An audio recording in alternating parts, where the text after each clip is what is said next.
If f of x is x times the square root of 49 minus x squared, and you're trying to find the derivative, then I think that the best approach is to recognize that this is a product. It's x times the square root of 49 minus x squared. So we're going to use the product rule for derivatives. The derivative of a product is the derivative of the first term times the second plus the first term times the derivative of the second. So f prime g plus f g prime. You need to recognize that f is the first factor, the x, and g is the second factor, the square root of 49 minus x squared. When we take the derivative of x, we get 1. And when we take the derivative of a square root, you get 1 over 2 times the square root. And then you have to go back and take the derivative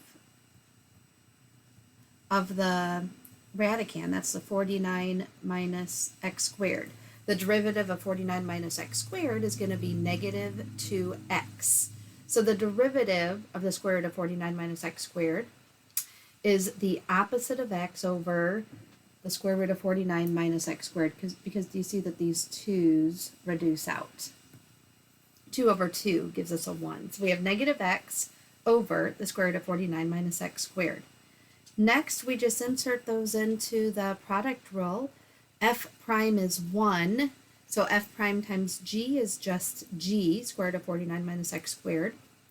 F times g prime is going to be x times that blue derivative, square root of 49 minus x squared, under the opposite of x.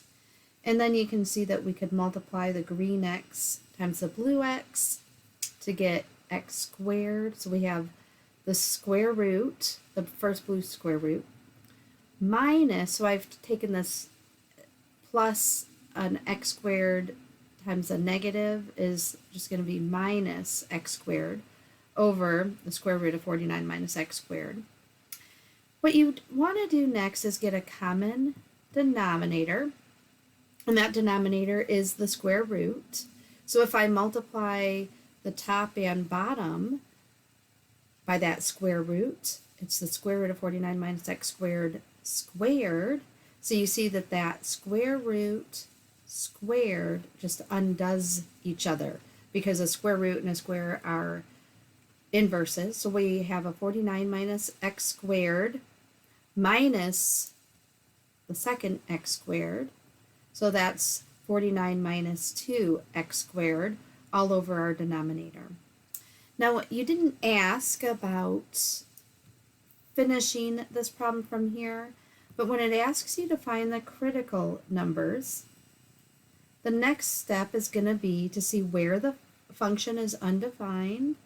So that's when the 49 minus x squared square rooted is equal to 0. So whenever x squared is 49, or in other words, when x is positive or negative 7.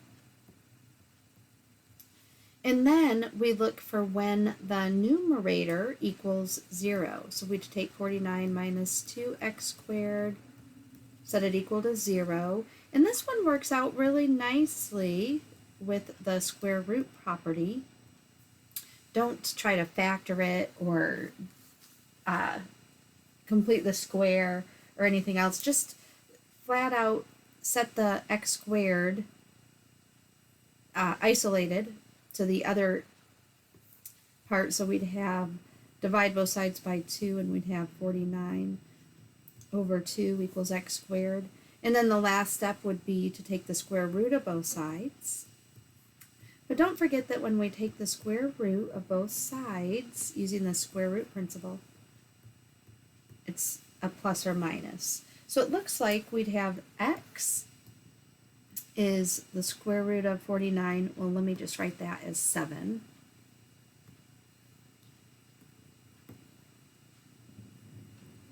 Over the square root of 2, or negative 7 over the square root of 2. You might need to rationalize that denominator. If you had a multiple choice question, you'd want to be familiar with rationalizing it. So multiplying the top and bottom by a square root of 2 would give us 7 square root of 2 over the square root of 4, which is 2. So 7 square root of 2 over 2. And then negative 7 square root of 2 over 2. But you could also leave it with a square root in the denominator.